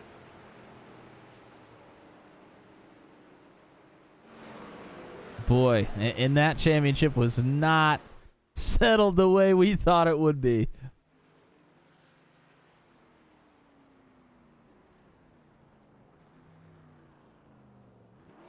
But nonetheless, we're going to have some burnouts here from Scott Patton.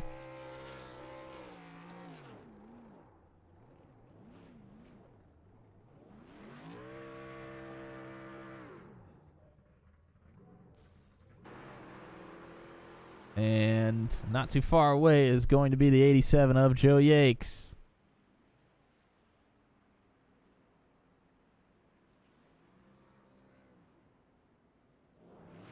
You can't help but to feel awful for Justin Michael. No, I mean... But what you can say is that Michael, I mean, I don't think it would have been any contest if he started every race this. Certainly, the Vegas betting odds favorite for season 2. You would have to say that. Yes, he's certainly the odds-on favorite going into next season if he's going to show up for every race. Joe Yakes, no burnouts. He just sits and is actually disconnected, or not disconnected, but Out of the session. taking a So, toll. So, Joe has had contact before and has been very apologetic about it, and certainly it didn't look like anything intentional as the motor blows up there on the 46, right on the AAA of Southern California logo. let's go ahead and get to our yeah. race results. All righty, top 3 finishers. Scott Patton, career win number 2 to close out the season. Caleb Bensi, second place finish here tonight, I believe. That is the best of his career. He had a podium at Gateway in his very first race, and best that effort here tonight by 1 spot. And it is also a career best finish and first career podium. I cannot wait to get to talk to Roland Holt here tonight. Previous best finish, I believe, was 4th on a couple of different occasions, including last week in Phoenix. He goes one better than that here tonight. Brantley Gainey, a 4th place finish for him. That is also his best career finish. He finished 7th last week in Phoenix. He does 3 better than that here tonight. Gavin Sanders, a top 5 to close out the season. He's got to be another favorite for next season, hoping he can run all the races. Dakota DeMay, a great effort for him here tonight. Didn't call out his name much, but he finishes in 6th. James Lehman then mixing it up the strategy will finish in P7. Anthony Radel, 2 straight 8th place finishes for Anthony Radel to close out the season. Ryan Dye way back in P9. And Troy Thomas, 3rd top 10 of the season for driver number 88 to overcome an adversity. I believe he may be the hard charger here tonight by just 1 spot over Radel. Then outside of the top 10, 11th is Joe Yakes, 12th Garrett Rainey. Those are the last 2 drivers on the lead lap. Kyle Zittel in 13th. Johnny Nielsen is back here tonight. He closes out the season with a 14th place finish. Justin Michael back at 15th. Paul Ellison in 16th is the last driver, 1 lap down. John Kay finishes the race 3 laps down at 17th. DNFs for Jeffrey Oakes and Jeff Langston, 18th and 19th. Daryl Klotz, I believe, was running at the end of the race. He finishes in 20th. And then DNFs from Jeff Smith in 21st, Michael Fish in 22nd, Luke Peterson finishes out in the 23rd and final position here tonight. And it is time for podium and championship interviews. And Roland Holt is not in the waiting for interview. I want to see if he's even in the Discord that I can pull him up. I don't think he is. Oh, man. Yeah, I was looking to see if he was in there anywhere, and I didn't see him, unfortunately. Roland, if you're hanging out with us, hop in the waiting for interview. I want to get to talk to you. And Caleb Bensi just went mute, so I don't know. I don't know if I can pull him in. Yeah, well, he was mute. He was mute for quite a while in there. I think if you pull him in, he will probably be good to go. We'll give it a shot here. We're going to go ahead and pull in Caleb Bensi and see if he is hanging out with us. There we go. It's a 2nd place finish for you here tonight, partner. It's your best finish in Truck 200. Welcome back to Booth 200. Man, you were you were on it here tonight. That is for sure. Yeah, thank you. Funny enough, I'll be completely honest. I didn't really have intention to do this. I was actually mowing my neighbor's lawn. The backyard was way too wet and sloppy, so I said, I'll do it later in the week. I'm like, I still have time to join this. So my first lap was qualifying. And yeah, and went better than I thought. So, and then just from there, try to keep it up front. So yeah, it was fun. So, just jumping into it cold like that. I mean, you've logged plenty of laps around this track, I'm sure. So you kind of know what to expect with the grooves and the lanes and the tire wear and all that. But are you really trying to get out front? Are you trying to just not push it harder than the people around you? What's sort of your MO at the beginning of the race? Especially at the beginning, I didn't really know what tire saving even felt like. You know, like what's pushing, what's not really. Because qualifying, I just basically try to hold it wide open and make it work. But you know, race is obviously a little different. But you wanted clean air. There was a little bit of overheating problems at times. Nothing like too bad, but you had to be a little conscious of that. And I think the bottom just really killed the right front a lot. So trying to limit your time down there if possible and run that 2nd or 3rd groove when you could to try and save the tires a little later in the stint. But yeah, unfortunately, I think that obviously coming in for that green flag stop, that was the first time I came down pit road fast. So there was definitely some time to be gained there. So I think that ultimately was just the difference where couldn't quite get to Pat in there in that last stint. But yeah, I mean, all things considered, pretty happy with the pace and happy to get a good second place finish. Well, I think that pretty much covered everything. Matt, you got anything for Caleb? Caleb, first of all, congratulations. You made quite a few passes down the front stretch. Is there something that you figured out through turns 3 and 4 that just allowed you to get those big runs down that long front stretch? I don't know what it was, but just I don't know if I was doing something I wasn't aware of, but turn 3 and 4 just was so much better rotation wise for me. So if that second lane felt really, really good and you were able to carry like good speed in and not lose a lot and carry good speed out. So I don't know if I was doing something different there that I wasn't doing 1 and 2, because 1 and 2 was much tougher for me. But yeah, just try to get that run. Side draft is something I am not used to, but it works. So just try to get to that right rear quarter panel and then kind of peel down the track a little bit and try to get him into 1 and 2. But yeah, for some reason 3 and 4 was definitely the better end in my opinion. So made it a little easier making passes for sure. All right, let's get some shout outs for you. Yeah, thank you. Obviously, Race First, Fawn and Fanny, fawnandfanny.com, custom body care for men, women, finance store. So check that out, fawnandfanny.com if you haven't yet. And yeah, I think there's some family and friends who tuned in late to watch when I let them know I was in this. So thanks you guys as always for tuning in, and thanks to you guys for the league and the broadcast. It was fun for the couple races I was able to come in and race. So thanks to you guys as well. Absolutely. Hope to see you once we get back around to it in season 2. I know you'll be up front whenever we do get a chance to get you back here. So congrats on the P2, though. Yep, appreciate it. Thank you guys. All righty. We're now going to go straight into our race winner because Roland Holt is still not in the waiting for entry. So let's go ahead and pull up Scott Patton. He takes career win number 2 here tonight. Man, what a race. What a wild race. You were up front for all of it. You got a good look at all of it. Are you exhausted? Not as exhausted as that Brazil race, I'll tell you that much. No, that's fair. Really tense, really white knuckle race, especially early when sort of the blocker truck for Justin when you were running around in second. Talk me through sort of playing defense there early in the go, and how tough is that? Yeah, certainly tough, but that's what teammates are all here for. That Bandit Motorsports camp is one heck of a team. I don't know where the points are going to fall for the team championship, but we're hoping maybe we have a shot at that. Since we didn't obviously walk away with the driver championship, hats off to Robert Yates or Joe Yakes. Sorry, Yakes. Well, Robert Yates can get a shout out too. That's fine. And then, oh yeah, go ahead. But yeah, just running for Justin there. Obviously, kind of a team concept there, and we're pretty good when it comes to putting races together from start to finish, generally speaking. But he ran into some bad luck there, I think, with Joe.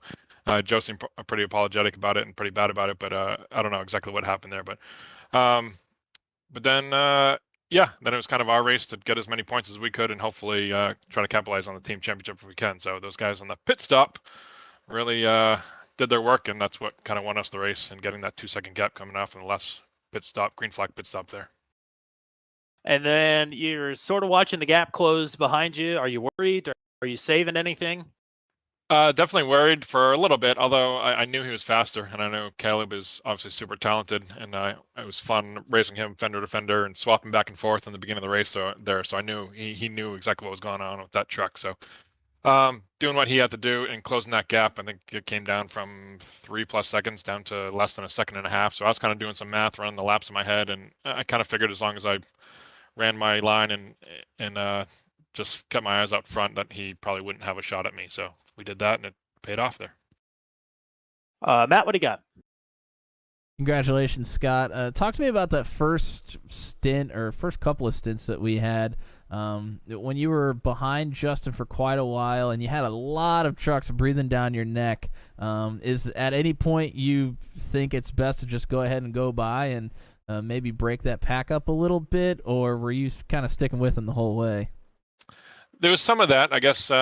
There was a time when they got a run or two on me, and I, where otherwise I might just kind of give up and decide to run behind them. But in this case, I kind of wanted to get in the middle there and make a little stink and have some good racing with them and see if we can do a little bit to wear their tires down as well. So we did that, swap back and forth. That was fun. Kind of killed two birds with one stone there, I guess. It was fun for me, swapping back and forth with them. And but then, yeah, there was at one point I think they got the runs on me and ended up going by. There's nothing I could do at that point other than try to stay with them and get right back to them and put the pass back on if I could. And I think that's what we did. I don't remember the whole first run, but our goal was to kind of stick with them and be a thorn in their neck if we could for the first run, and I think we accomplished that. Well, before I let you get to your shout-outs, what I can tell you, I've done the official tabulations, and Bandit Motorsports are the team champions Heyo. this season. Nice. That's awesome. And that is just astounding, considering the fact of not only how stacked this league is, top to bottom, but also the fact that Bandit Motorsports did not exist until, I believe, week 4. 3, I think it was. Justin, I think it was the first 2. Yeah.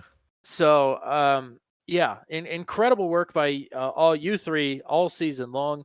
We heard that Bandit Motorsports may be multiplying a little bit in season 2. That remains to be seen. But what is all done and dusted is that Bandit Motorsports have won the team championship for season 1. So congratulations to you and your team. And now I'll let you get some shout outs going here. I appreciate that. That means a lot to Bandit for sure. So we got New England Racing Museum on the hood, of course. As always, Dr. Dick Bergeron's project up here in the Northeast by the New Hampshire Motor Speedway. Check them out if you're ever in the area in New England, right on the property of New England or New Hampshire Motor Speedway. And who else? We got Stone River Outfitters on the rear quarter panels for their fly tying fishing needs as the weather warms up here. It's supposed to be like 80 this week. So if you get out and do some fly tying or fly fishing, give them a shout on Facebook or StoneRiverOutfitters.com. And why not like the other week? Turn 200. We got on there for you guys too. Look at that. It looks great. It's a great looking truck, but it looks even better with that little purple circle there on the truck bed. So. See, last week I asked you guys for not the 10%, but just one more track position, and we picked it up this week. So That's right. We gave you just a little bit more horsepower. I think we tuned you up just a little bit. So, well, congratulations, your second win of the season. Can't wait to get season 2 underway, but especially can't wait to see what Bandit Motorsports is going to do with a full crack at the championship here next time around. Certainly, we'll be there battling with the best of them, and appreciate you guys for putting on this league. And I know how much effort firsthand it takes to put on a league, and certainly a broadcast, and doing the research and graphics and promotions and all that stuff. So I appreciate everything you guys do, and I know you guys put in a lot of work during the week, and we all certainly appreciate it. Hopefully the fans do too. So thank you so much, guys. Well, thank you very much, and we'll talk to you again soon. Sounds good. And usually that is where the interview train stops, but the interview train is going to keep on rolling here tonight, because for just I guess it would be the 4th time in channel history, the first time in the history of this series, we have a champion driver in booth 200. And his name is Joe Yakes. Welcome. A fantastic season. You were consistent. You were on the podium quite a few times here this season, and now you are the driver's champion. Talk to me about your race here today. It was eventful, to say the least. Yeah, eventful is definitely one way to describe it. Obviously, making the mistakes last week, we had to start with the EOL, and you were just slowly scratching and clawing our way forward, and then was racing hard with Justin there, and just made a mistake, got tight, lost the nose, got into him. I felt horrible with that, and so my sincerest apologies to Justin, but it's been a fantastic season. I just hate that the last 2 races have just been mistake filled. And yeah, is it? Did the pressure get to you? You think? Because I mean, I've raced with you a lot, and you hardly ever put a foot wrong. It was unusual, to say the least. Yeah, I mean, I wouldn't say it was so much the pressure, other than the fact that I have not been feeling 100% today, and I was actually on the fence today on if I was even going to be able to race tonight. So I was giving it everything I got. This is a track that I got, and I just made a little mistake. I mean, and Justin's one of the best guys we got in the league, and it was an absolute pleasure to race with him this season, and hopefully we get to do more of that. And I feel so bad for getting into him off a tee there. Well, I don't want to put a damper on or an asterisk next to the title, because the fact of the matter is you scored the most points this. You were fantastic all season long. You were 2 times a race winner, 5 times a podium finisher. I mean, you were electric all season long. So, I mean, there's really not a whole lot more to say. Matt, do you have anything else you want to add here? I mean, obviously, huge congratulations, Joe. I didn't really know you before this, but it's been a pleasure watching your race, and I know, most of the guys out there, all of the guys out there, really enjoy your company and the clean racing.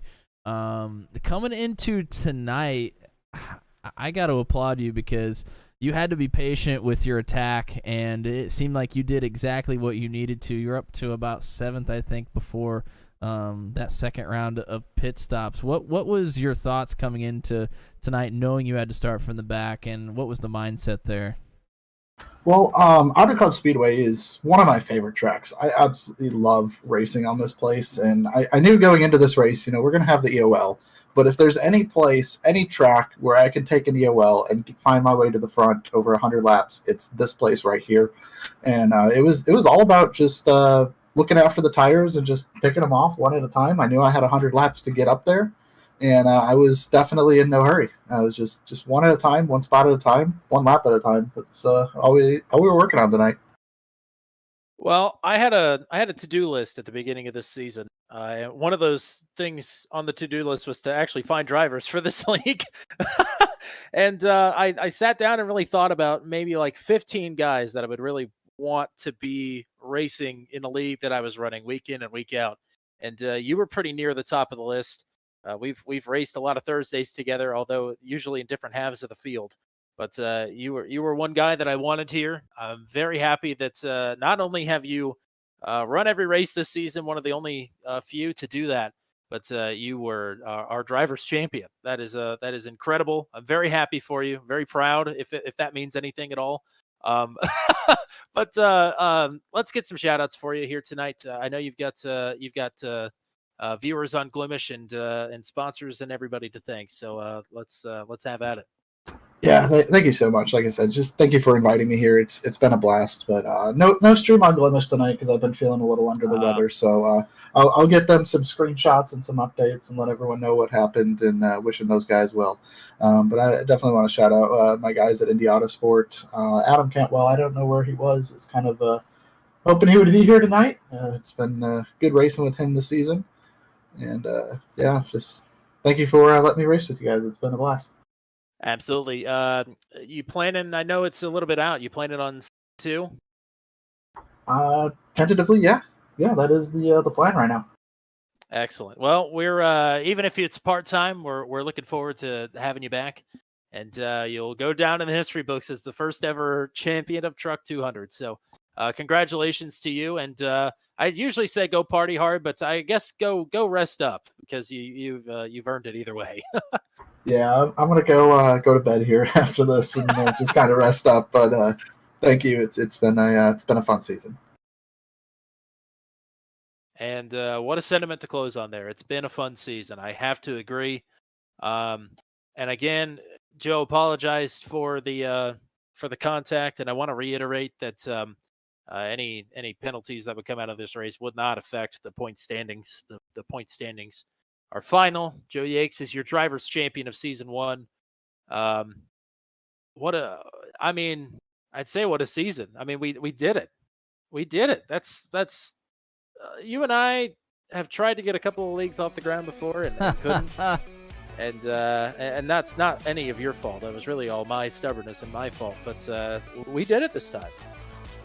I mean, it's funny because it seems like it's coming to a close, but a part of me feels like we're just getting started here in Truck 200. We obviously have a second season planned and some things for the drivers to do in the off season, and we'll certainly keep everybody engaged here on the channel.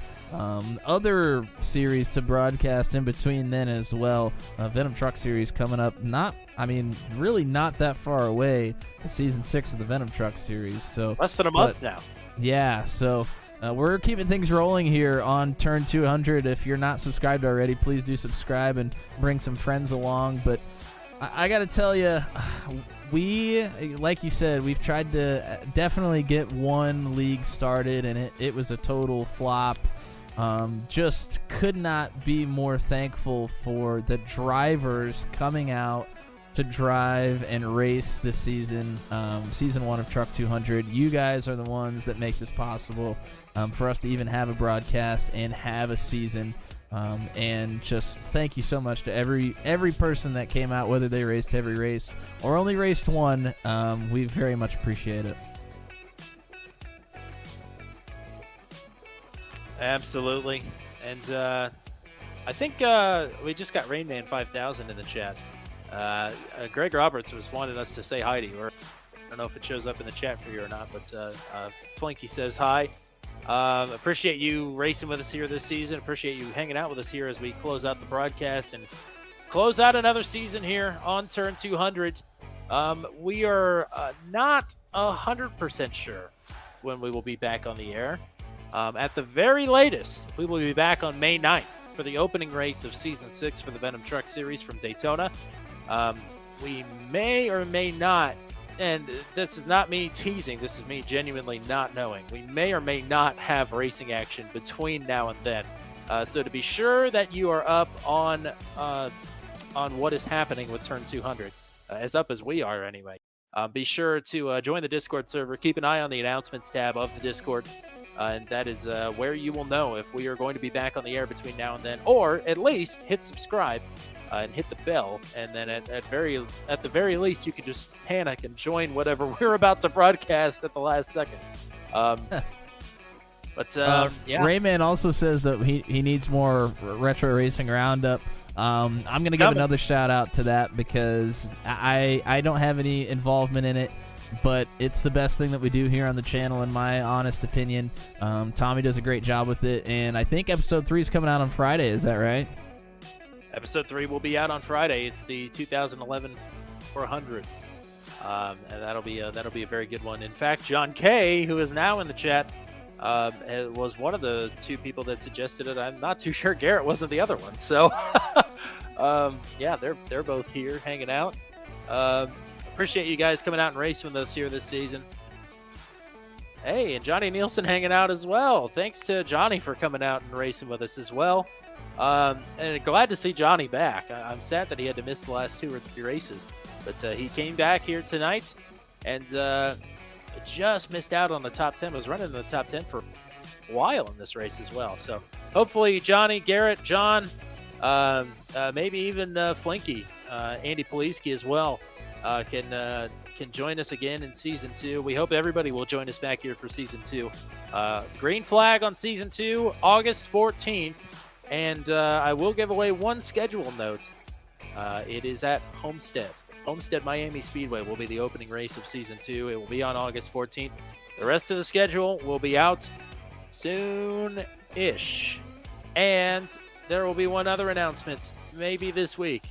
That will be that's what I like to hear. Of great interest to the drivers that like to be fast, like to be daring, should we say. So keep your eyes and ears and all your other vital organs peeled for that one. That's how we're going to sign things off here tonight. For the greatest stream producer of all time, my partner in crime. Couldn't do it without him, wouldn't want to. Mr. Matt Williamson. I've been Tommy Cook.